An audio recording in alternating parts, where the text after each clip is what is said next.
Ito meron. Ito po may ilaw. Ito meron po. Yan po, ma'am. Tatakpan natin yung kanila. Ma'am, ha? May gumagalaw ba? Sa harapan mo, mami. Naaninagang mo gumagalaw? Patay po ko. Okay. Ito po, may ilaw pa. Apo, ina. Okay, good. Ito po, kita mo kung ilan tong daliri ko, ma'am? Ilan to? 5 po. 5. Ito. 10 po. Okay, pero ito, may nakikita ka bang gumagalaw? Wala po. Ito, may gumagalaw? Wala po. Ito po, mami, may ilaw ba?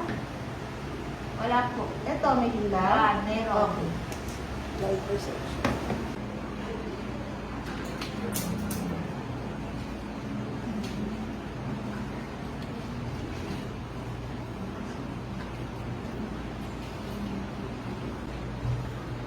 Jeans to.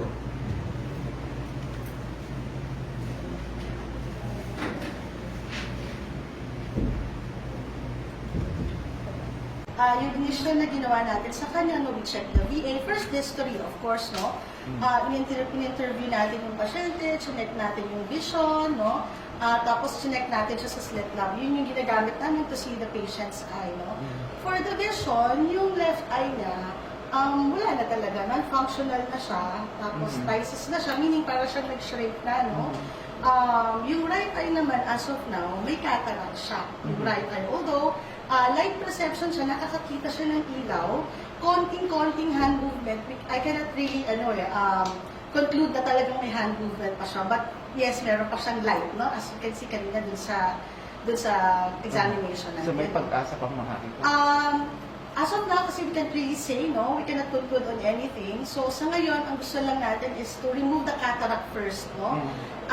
Then, re-evaluate the patient's vision after the surgery. Kasi there are so many causes kung bakit malabo siya sa ngayon. But as of now, yung initial findings namin sa kanya, mas cataract talaga. Yung kanan. Yung kanan. Ayun. Yung left, hindi na talaga. Ano ba yung ng paglubog mo? Nag-shrink siya. Pagka nag-shrink kasi yung mata, maybe due to, yun nga, nagkaroon siya ng inflammatory reaction before, or pwede din, nagkaroon talaga ng problema yung mata. It can also be trauma, no?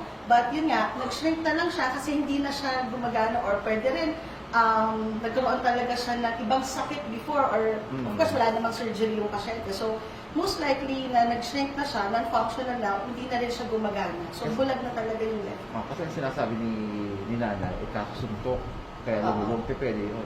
May possibility, yes. Pwede siyang nagkaroon ng trauma before. There is a possibility, but of course, no, we cannot conclude on anything. But yung causes kasi ng ptosis is, yun nga, pwedeng inflammatory, pwede rin trauma, no? O pwede rin nagkaroon siya ng previous illnesses na hindi natin alam lang.